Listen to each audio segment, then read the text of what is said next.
December 22, 1944. If General George Smith Patton hadn't moved 250,000 men through the worst blizzard in 50 years, the entire United States Army in Europe would have been destroyed. Not defeated. Not pushed back. Destroyed. The man they called Old Blood and Guts, a name he'd earned by charging into battle while other generals commanded from behind desks, was staring at a map that showed the impossible. Nazi panzer divisions had smashed through Allied lines in the Ardennes forest, surrounding the 101st Airborne Division at Bastogne. 10,000 United States paratroopers were freezing, bleeding, running out of ammunition.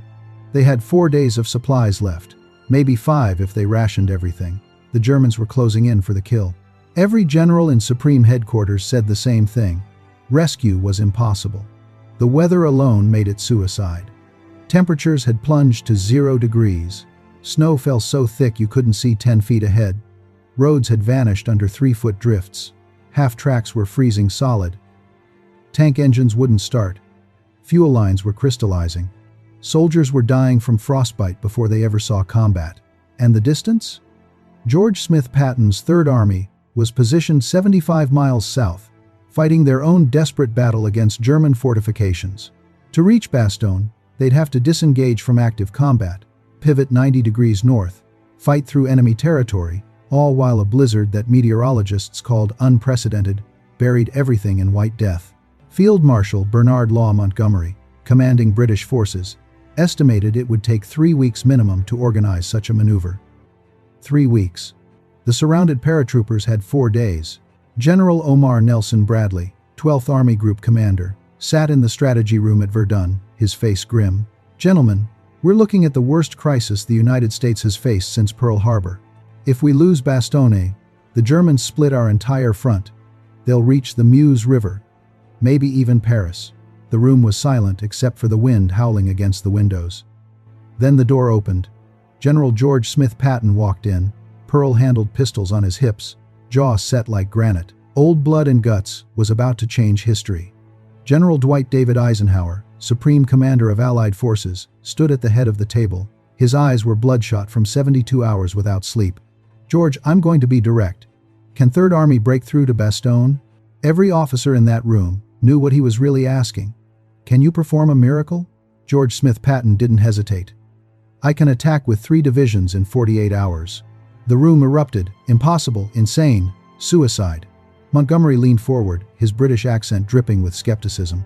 "General Patton, do you understand what you're proposing? You'd need to disengage 6 divisions currently in combat. Rotate them 90 degrees across icy roads in a blizzard. Coordinate new supply lines through terrain you haven't reconnoitered, and assault prepared German positions. We'd need 2 weeks just for the planning."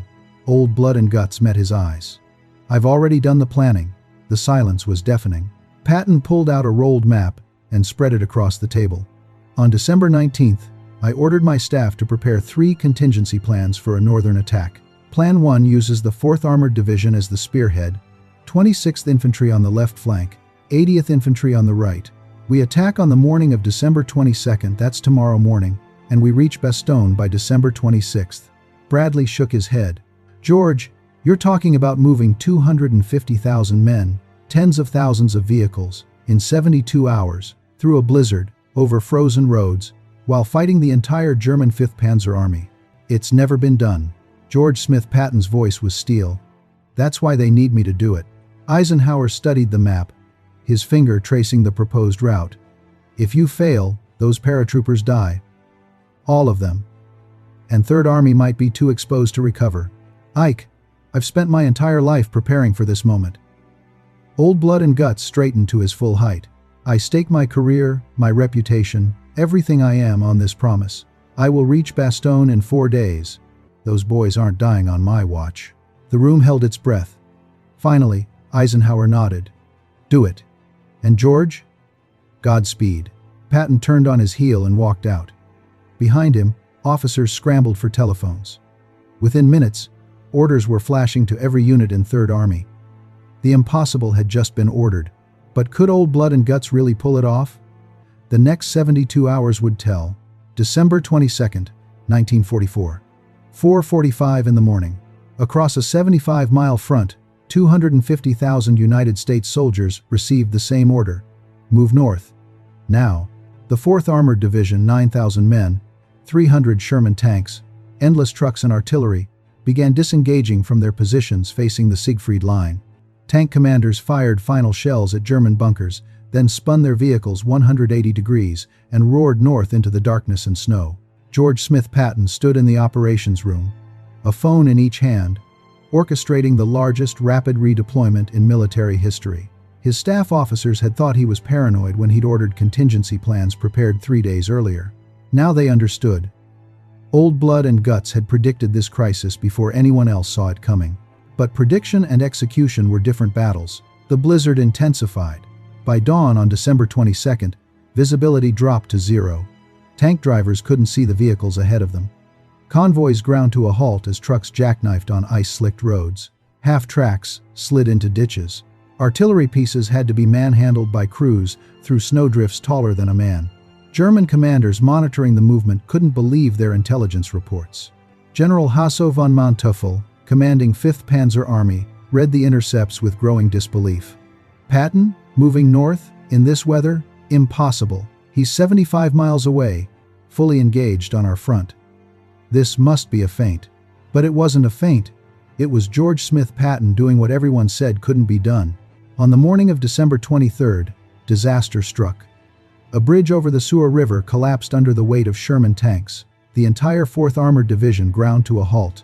Engineers scrambled through waist-deep snow to construct a pontoon bridge, but German artillery had spotted the choke point.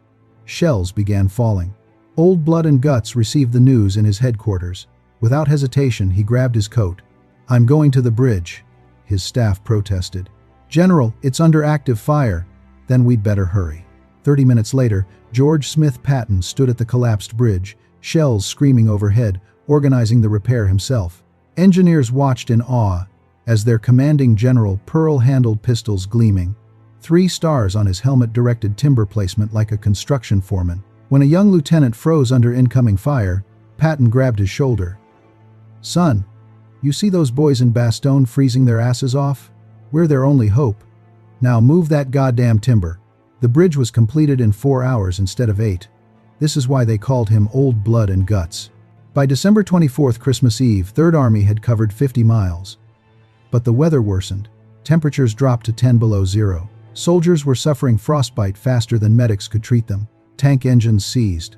Fuel froze solid in jerry cans. And the Germans were waiting. At the town of Chaumont, the 26th Infantry Division ran headlong into a prepared ambush. German Panzer Grenadiers had fortified every building. Machine guns swept the streets. United States soldiers were pinned down, bleeding into the snow, unable to advance or retreat. The division commander radioed Patton, "We're stopped cold. Need 24 hours to flank them." Old Blood and Guts' response was immediate. "You don't have 24 hours. Bastogne doesn't have 24 hours. Frontal assault. Now. Sir, casualties will be. I'll take responsibility." Attack. The 26th Infantry attacked. It was brutal, bloody, exactly the kind of aggressive warfare that made George Smith Patton legendary. By nightfall, Chaumont was in United States hands. The cost was high, but the advance continued. German officers who survived later admitted they'd never faced anything like it. One captured major told interrogators, "We thought the weather would stop Patton. We forgot that weather affects both sides equally, but only one side had Old Blood and Guts leading them." December 25th, Christmas Day. While families across the United States opened presents, 3rd Army was 48 hours into the impossible march. They'd covered 60 miles through the worst blizzard in decades, fighting the entire way. George Smith Patton hadn't slept in 70 hours. His staff begged him to rest. "I'll rest when those paratroopers are safe." At Bastogne, the situation was desperate. The 101st Airborne was down to 10 rounds per rifle. Medical supplies were exhausted. Wounded men lay in frozen cellars, gangrenous limbs turning black. The acting commander, Brigadier General Anthony Clement McAuliffe, had famously responded to German surrender demands with one word: nuts. But bravery doesn't stop tanks. German panzers were preparing the final assault. Then, through the snow and smoke, someone heard it. The rumble of Sherman tanks. Not German engines, American engines. Could it be? December 26th, 1944. 4:50 in the afternoon. Lieutenant Colonel Creighton Williams Abrams, commanding the 37th Tank Battalion of 4th Armored Division, stood in the turret of his Sherman tank, peering through swirling snow. For 3 days his battalion had led the spearhead thrust toward Bastogne. They'd fought through roadblocks, ambushes, artillery barrages. They'd lost 30 tanks. But they kept moving. Now, ahead through the white curtain, he saw buildings. Bastogne. All units, this is Abrams. We're going in. Full speed. The Shermans roared forward, smashing through the final German defensive line. Inside Bastogne's perimeter, paratroopers heard the explosions and rushed to the edge of town. They saw Sherman tanks adorned with white stars, turrets rotating to engage fleeing Germans. A paratrooper grabbed the first tanker who climbed out. "Where the hell have you been?" The tanker grinned, frostbite blackening his cheeks. "Old Blood and Guts sent us. Merry Christmas." The relief of Bastogne historians would call it one of the greatest military achievements in history was complete. George Smith Patton had moved 250,000 men, 75 miles through a blizzard in 72 hours, pivoting an entire army 90 degrees while engaging the enemy continuously. The phone rang in Patton's headquarters. His aide answered, then handed it to the general. "Sir, it's General McAuliffe from Bastogne." George Smith Patton took the phone. "Tony, you all right?" McAuliffe's voice was hoarse with emotion and exhaustion. "George, I don't know how to thank you. Another 12 hours, and we were finished. Thank the men of 3rd Army. They did the impossible because they believed it could be done."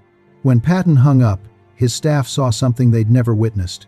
Tears in Old Blood and Guts' eyes. He turned away, wiping them quickly. "All right, we've got work to do. The Germans are still out there, let's finish this." At Supreme Headquarters, Eisenhower received the news and immediately called Churchill. "Prime Minister, Patton has reached Bastogne." Churchill's response was pure astonishment. "In 72 hours? Through that blizzard? Good God, Ike, the man really is unstoppable." Eisenhower agreed. "Winston, I've worked with every major Allied commander. Montgomery is brilliant at set-piece battles. Bradley is steady and reliable. But George Smith Patton? When you need the impossible done yesterday, there's only one man to call." German commanders were equally stunned. When Hitler received news that United States forces had relieved Bastogne, he erupted. How? How did Patton move an entire army that quickly? Our meteorologist said movement was impossible. General Alfred Jodl, his chief of staff, had the answer. Mein Führer, it was impossible. For anyone except Patton. The German offensive, their last major attempt to split the Allied armies and capture Antwerp, had failed. The tide was turning. And it turned because Old Blood and Guts refused to accept impossible. The relief of Bastogne became front-page news across the United States. Americans, grim from years of war, suddenly had a genuine hero story. Newspapers called it Patton's Miracle March. Radio broadcasts described George Smith Patton as the general who conquered winter itself, but the professionals, the military historians, the strategic analysts, the career officers understood something deeper. What Old Blood and Guts had accomplished wasn't just dramatic, it was doctrinally revolutionary. General George Catlett Marshall, United States Army Chief of Staff, studied the after-action reports with growing amazement. He called Eisenhower personally. "Ike, I've been in this army for 40 years. I've never seen anything like this operation. The logistics alone should have taken weeks to coordinate. Patton did it in 72 hours while fighting the entire way." Montgomery, despite his earlier skepticism, was forced to acknowledge reality. In a private letter to British Prime Minister Churchill, he wrote, "I must admit, Patton's movement to Bastogne was the finest example of mobile warfare I have witnessed. The speed, the coordination, the sheer audacity, it will be studied in military academies for generations." The German perspective was even more revealing. Captured officers, when interrogated about Allied commanders, consistently named George Smith Patton as the one they feared most. General Gunther von Kluge admitted, "We knew Montgomery would be methodical and cautious. We could plan for Bradley's steady advance. But Patton? He did things that violated every principle of military science, and they worked." How do you plan against a man who achieves the impossible? The answer, of course, was that you couldn't. The strategic impact extended far beyond Bastogne. The Battle of the Bulge, Germany's last desperate gamble, had been blunted. United States and Allied forces retained the initiative. The path to Berlin was open, and every soldier on both sides knew Old Blood and Guts had made the difference. Third Army casualties during the 72-hour march totaled over 2,000 men killed, wounded, or incapacitated by frostbite. But military analysts calculated that without Patton's intervention, the 101st Airborne would have been annihilated. The German offensive might have succeeded in reaching the Meuse River, and the war could have been prolonged by 6 months or more. How many additional thousands would have died? George Smith Patton himself never dwelled on the glory. When reporters asked how he'd accomplished the miracle, his response was characteristic. "There's no miracle in doing your duty. Those paratroopers needed help. We gave it to them." But privately to his diary, Old Blood and Guts wrote something more revealing. "Men will do anything if properly led. They'll march through hell itself if they believe their commander knows the way through and will lead from the front. I've never asked a man to go where I wouldn't go first." That was the secret. George Smith Patton didn't command from behind a desk. When the bridge collapsed under fire, he was there fixing it. When roads became impassable, he was there in a jeep, directing traffic. When soldiers were freezing, he was there in the same weather, pearl-handled pistols and 3 stars be damned. The men of Third Army would have followed Old Blood and Guts through the gates of hell itself. And in December of 1944, through blizzards and blood, they essentially did. Today, 70 years later, military academies worldwide study Patton's relief of Bastogne as the gold standard of rapid deployment and mobile warfare. The United States Army War College dedicates an entire week to analyzing how George Smith Patton accomplished what every military expert said was impossible. The operation demonstrated several revolutionary principles that have become doctrine. First, proper planning and contingency preparation. Old Blood and Guts had ordered those plans drawn up days before they were needed, predicting a crisis others couldn't foresee. Second, aggressive leadership from the front. Patton's personal presence at critical moments inspired his men to superhuman efforts. Third, speed and audacity can overcome superior enemy positions. The Germans never recovered from the shock of Third Army's arrival. But beyond tactical and strategic lessons, the Bastogne relief proved something more fundamental about leadership itself. George Smith Patton embodied a truth that transcends military doctrine. Great leaders don't accept limitations. They don't hear impossible and retreat. They hear impossible and attack. Modern historians rank the 72-hour march among the greatest military achievements in history, comparable to Hannibal crossing the Alps or Caesar's campaigns in Gaul. British military historian John Keegan wrote, "Patton's movement to Bastogne combined strategic vision, tactical brilliance, logistical mastery, and personal courage in a way that defines military genius." The nickname Old Blood and Guts became legend. Soldiers who served under George Smith Patton tell their grandchildren about the general who wore pearl-handled pistols, cursed like a longshoreman, prayed like a saint, and accomplished miracles when his nation needed them most. The relief of Bastogne wasn't just about saving 10,000 paratroopers, though that alone would have been worthy.